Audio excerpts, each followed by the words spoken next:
welcome to another On the Road edition hosted by Stevie Kim. Today she's traveling to Milano in the north of Italy, the financial core of this country. It is incredibly unusual to have a vertical tasting of Vermentino. Stevie got a chance to do this with a special wine called Numero Chiuso from Lunae Bosoni Winery. Follow Stevie each week as she explores Italy and beyond, searching for amazing wine, food, and traditions. And remember, you can also tune in to our YouTube channel, Mama Jumbo Shrimp, to watch these conversations. For more great content, follow us on SoundCloud or wherever you get your pods. This episode is proudly sponsored by Vivino, the world's largest online wine marketplace. The Vivino app makes it easy to choose wine. Enjoy expert team support, door-to-door delivery, and honest wine reviews to help you choose the perfect wine for every occasion. Vivino. Download the app on Apple or Android and discover an easier way to choose wine. Welcome back to Italian Wine Podcast. This is the On the Road edition. Today we're here with Diego Bosoni because he's doing something very, very special, which we'll talk about. So I thought that we, took this opportunity to kind of give you the preview of what we'll be doing. Ciao, Diego. Buongiorno, ciao. Ciao, Diego. So this is Diego Bosoni, of course, with the Lunae Winery. First of all, what is the name of your winery exactly?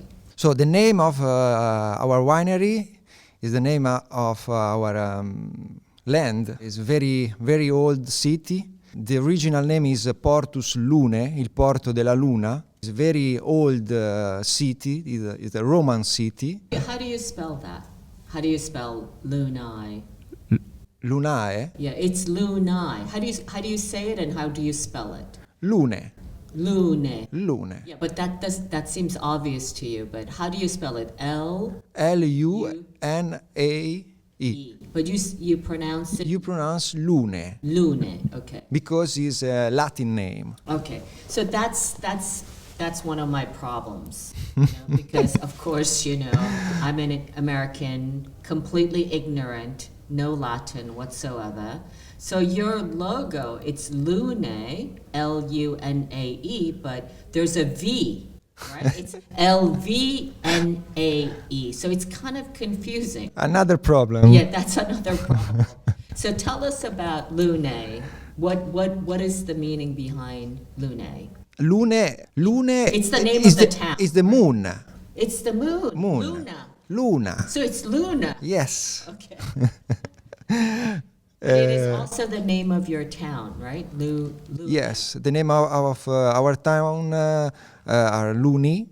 Is the old city, the old Roman city called Portus Lunae, il Porto della Luna. Okay. And and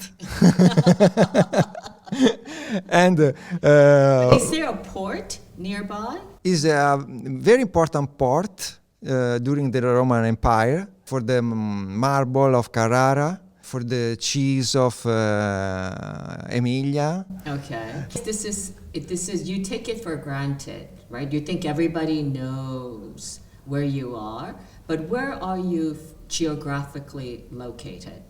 We are located in a very nice place between Cinque Terre and Versilia, between Cinque Terre and Apuan Alps. Okay, so Cinque Terre, it's part of Liguria, the Yeah. famous area of the 5, terre in Liguria. Yeah. So you're officially Liguria, but you're very, very close to Tuscany, right? We are very close to Tuscany and very close to Emilia, and this is very important for our history, for our tradition, and so for our wines, because we are more influenced during the story, during the time.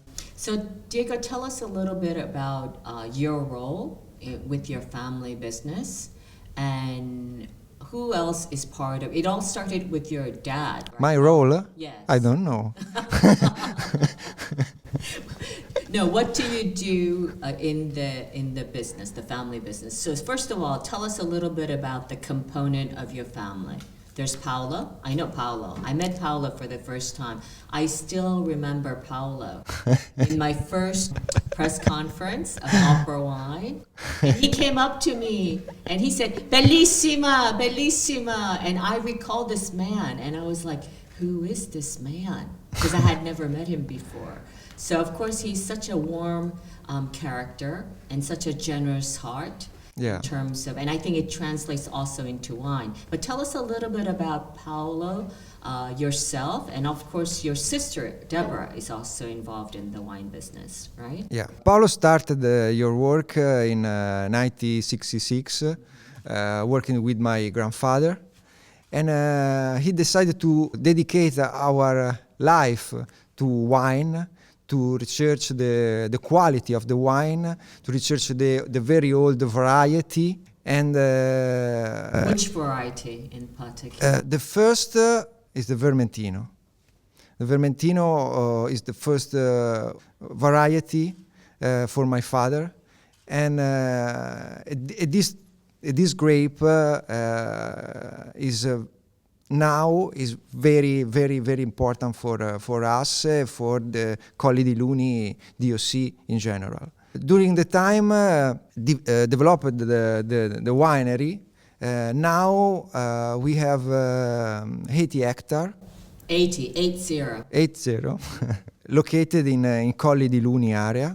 And we worked with big staff, and we are a big family. The concept of the family is our focus, is our idea. The family is very important for the winery, for our winery.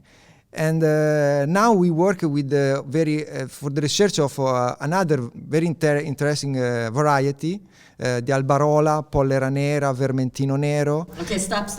Okay, so Albarola. Albarola. Okay, what is the peculiarity of Albarola? What is the difference between Vermentino and Albarola? Albarola is very nice because are very good acidity, very fresh, very delicate, and the flavor is are more elegant.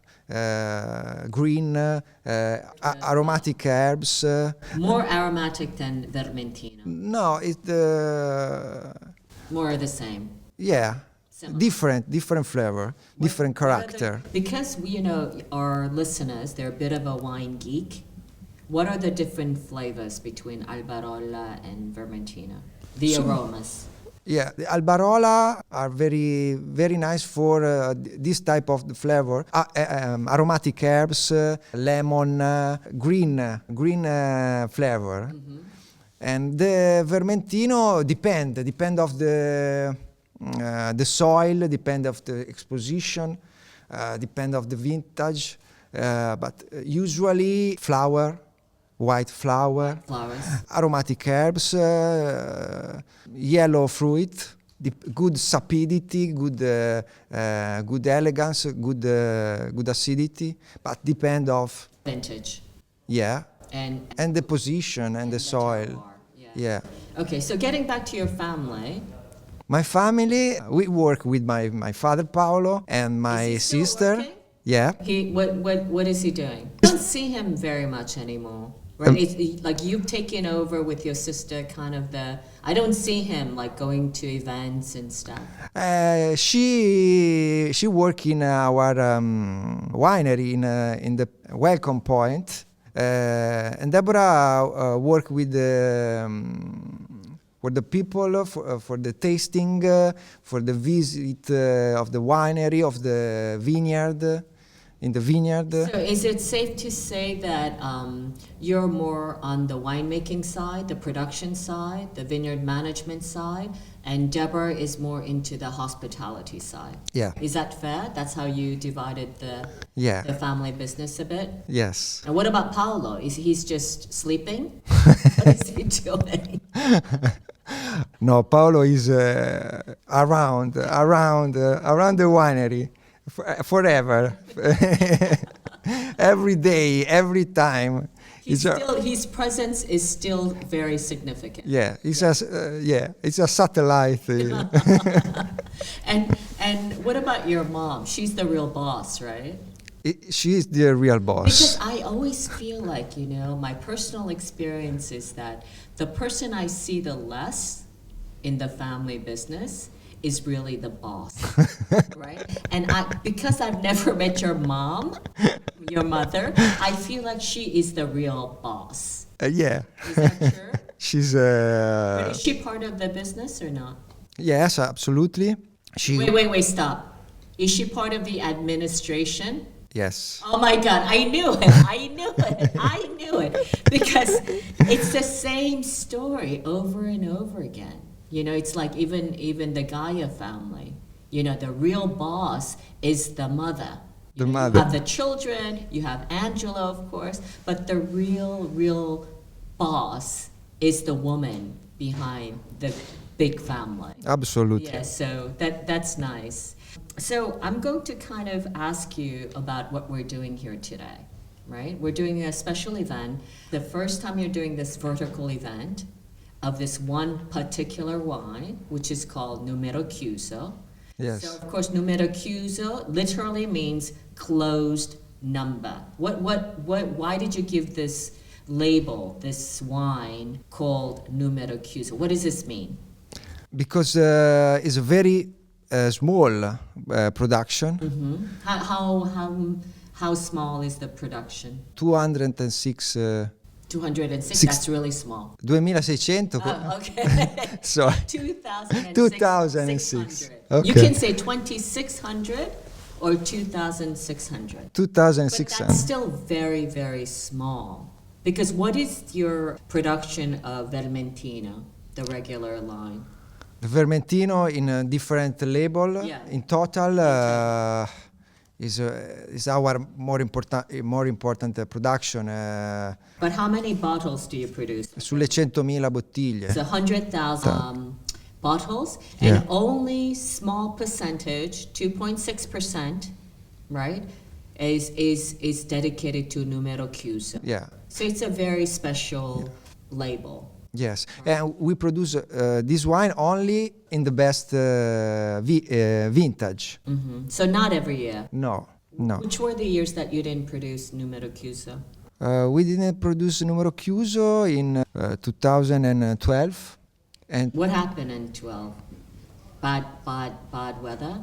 yes, the production was more small, and we decided to dedicate our attention for our label. So you thought 2012 was not worthy in terms of quality to produce Numero Chiuso. Is that correct? Yes and no. 2012 is very strange vintage for us. Small production is more rain. It was rainy. Yeah. Rainy season. Because now tasting the old bottle of 2012, we have a nice surprise. Because the wine evolving very very good in this vintage. Oh, okay. But you didn't produce Numero Chiuso. No. Aha. È andata così. Okay. But tell us what we're doing. Were there other vintages that you didn't produce Numero Chiuso other than 12? 2014. 14. For Yeah. same reasons, more or less? Yeah. Kind of. Sì. That's it? Yes. Okay. I'm testing you. Okay, so today, so first of all, tell us what's special about Numero Chiuso. What is the difference between Numero Chiuso, why it's so special? What are the special characteristics of Numero Chiuso? The idea of this wine is the time, the evolving during the time, the evolution during the time. So you age it longer, the aging period? Yeah, this wine aging in one big bottle of 20 hectoliters for Just one. just one. Oh, I didn't know that. Okay. Yeah. For 1 year, 1 years and a half. Okay.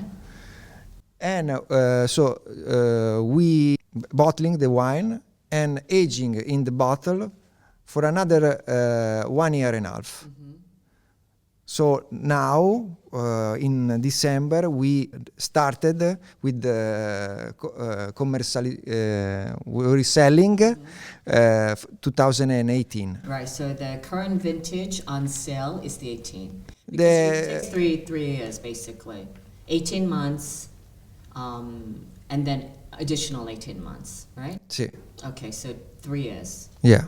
So the current vintage in the market is 2018.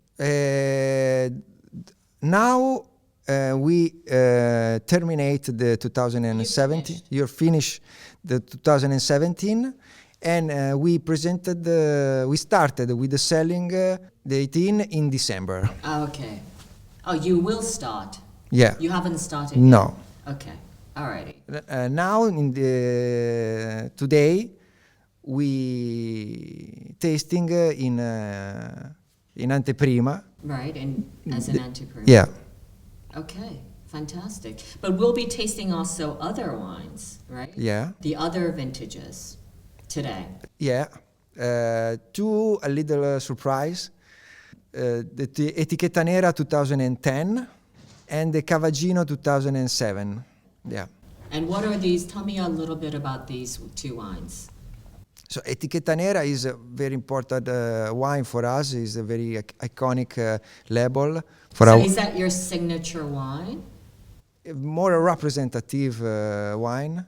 It's a selection of the Vermentino grape about the hills, on the hills. Is very interesting the evolution on the time of the wine. This wine is fermented in stainless steel, and we started with the selling in April. Is very young, no? The concept is very fresh and very delicate wine, but the time is very interesting, very nice for this So wine. how many Vermentinos are you producing? How many different labels of Vermentino? So we produce 4 different labels. Can you just remind me with Yeah. the 4 different ones besides Numero Chiuso, Numero Chiuso, the Cavaggino. Cavaggino? Cavaggino is a cru, is a single vineyard. Etichetta Nera and Etichetta Grigia. And what's the difference between, okay, so I'm going to ask you a cheeky question, okay? Maybe a little bit difficult. Ah, So, when Come vuoi. when you're doing a blind tasting, you do a blind tasting. Okay, you don't okay. see the label. How can you tell the difference between the 4 different labels? ok. Cioè quello che senti nel bicchiere Sì, assaggiandoli alla cieca. sì, esatto. So the first Etichetta Grigia is very typical Vermentino. You can find the classic flavor of Vermentino in the Colli di Luni. Freshness, good sapidity, good balance, nice note of flavor, very, very, very easy to drink.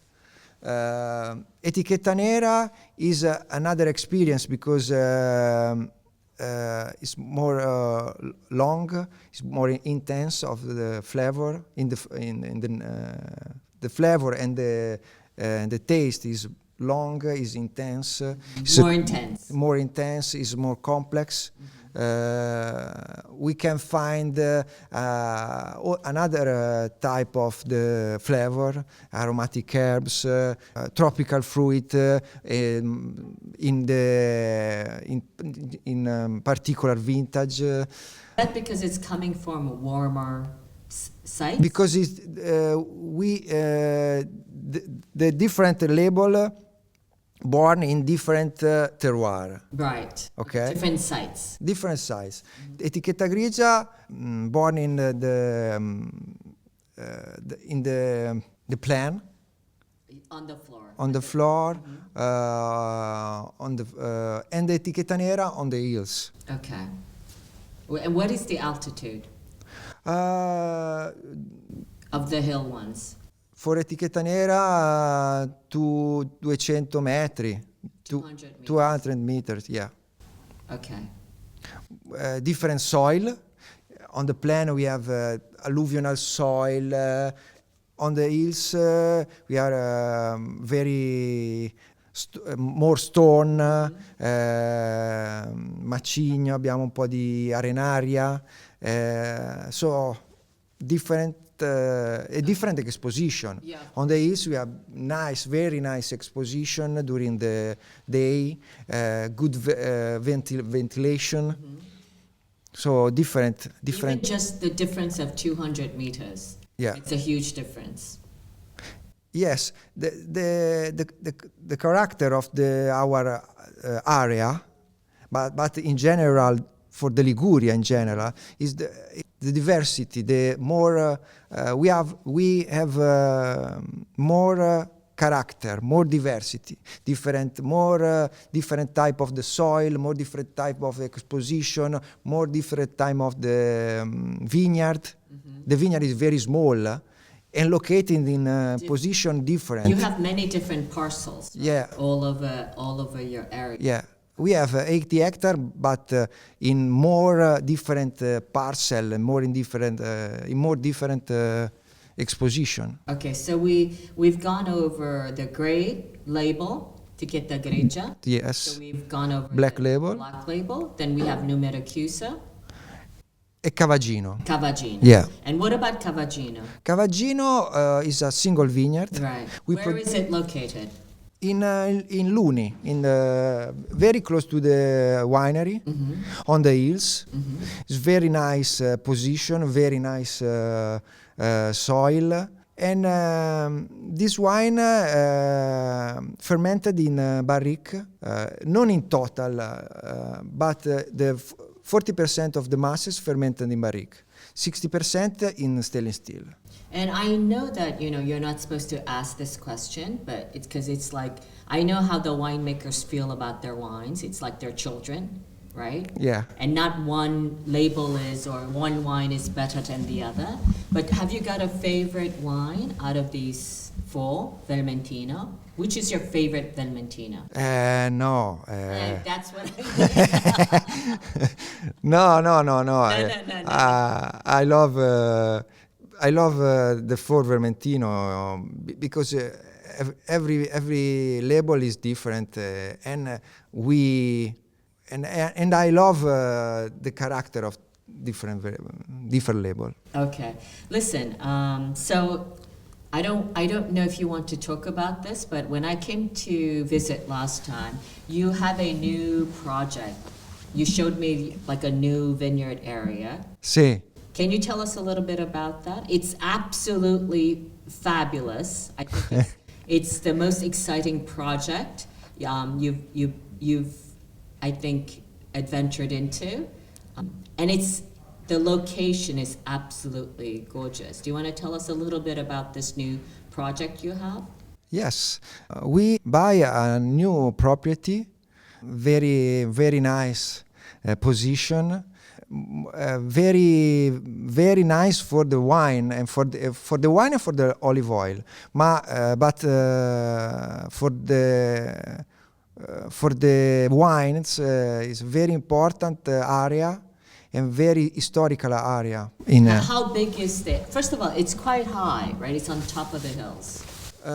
Yes, 220 metri. Yeah, it seems higher because there's nothing around it. Yeah. Right? So, and what are you planting? We planting the Vermentino. Oh, okay. What a surprise. The surprise is the nature, is the soul of the nature. It's very unique position. It's a natural amphitheater. Yes, it's incredibly. You can see the seaside, and there's a lot of wind, and there's a lot of sun. Yeah. There's a lot of everything, it Yeah. seems, right? So, and how big is it, the parcel? The vineyard is 3 hectares. And are you planning to do a new label, or will it be part of a label that you already have? A new wine, or? I don't know. The first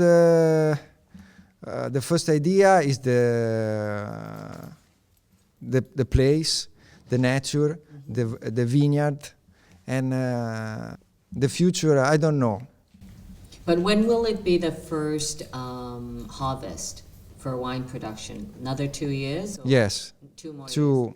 3 years. 2 Yeah. or 3 more years. Yeah. Okay. Well, I'm so excited. I saw that there was a little custodian. There was a gentleman with a donkey who was living and guarding your vineyard there. Yeah. So maybe when this gentleman retires, maybe I can move in and take care of your vineyard. Yeah. Non t'ho capito in parte. T'ho intuito, ma... perché io ho visto che c'era questo custode Ah, con sì. l'asino. Con l'asino. Sì, sì. quando lui va in pensione vengo io. Vieni, Come?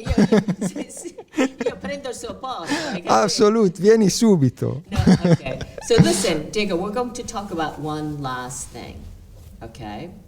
And you have a new wine, Yeah. okay, which you're going to have us taste for the first time. Yes. Would you like to talk to us about that? Sure. Today we tasting with us a new project. It's a very small production of metodo classico. Yes! It's A sparkling wine! Yeah. Right? You've been working on this for a very long time. yes, more work, study, and now So what is the vintage that we'll be tasting today? When did you start? 2018. Okay, this is the 18. Okay, and tell us a little bit about the winemaking process. So it's a classical, traditional method, right? Yes, it's very classical classical method. We use for this wine 2 different grapes. Oh, okay. So not just Vermentino. No, we use Albarola e Vermentino, 50 and 50. Right. Okay, because Albarola is very, very nice for the acidity. So it's more acidic Albarola than Vermentino. Yes, just a little, yeah. 26 months sur lit, On the lease. on the lease, and now we tasting. And I'm so curious. yeah, me too. I can't wait to taste it. I'm so curious di avere un vostro parere, insomma, sono molto curioso. No, but do you? So are you planning to do this? This is the 2018 vintage that we'll be trying, but you've continued the Yeah, process. sì, So sì. this is a new wine that you will be producing Yeah. every year. Yeah. And what is the quantity? 5.000 bottiglie, Oh, it's like 5,000. 5,000. You can just drink it at home every day. You don't need to sell the wine. And what is the price point? Are you actually selling the wine, or is it just a small experiment for the moment? No, we selling this wine. And what is the price point of this wine? For the wine store, Yeah. in the wine store, Yeah, retail price. I think 30, 30 euros. 35, 39. So Yeah. it's more like the price of Franciacorta. Yeah. Basically, that's how you positioned it. Yeah. Okay, I'm so looking forward to trying the sparkling wine today with you on this new adventure. So thank you for joining us today. I know you have to go because you actually have to do a tasting, with the press. So I'm looking forward to this tasting the wine today. Thank you for coming, Diego.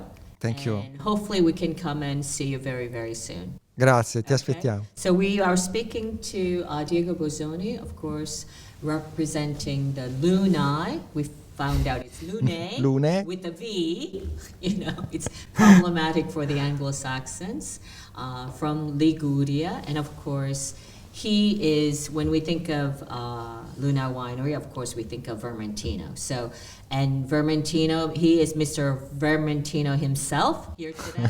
And we've learned a little bit more about the history and the family business. So go really, it is a wonderful, hospitable family. So when you're nearby, please go visit them. Okay? And that's it. And it's a wrap. Ciao ragazzi. Ciao. Ciao, ciao. Ciao, grazie. Ciao. Listen to the Italian Wine Podcast wherever you get your podcasts. We're on SoundCloud, Apple Podcasts, Spotify, Himalaya FM, and more. Don't forget to subscribe and rate the show. If you enjoy listening, please consider donating through ItalianWinePodcast.com. Any amount helps cover equipment, production, and publication costs. Until next time, cin cin.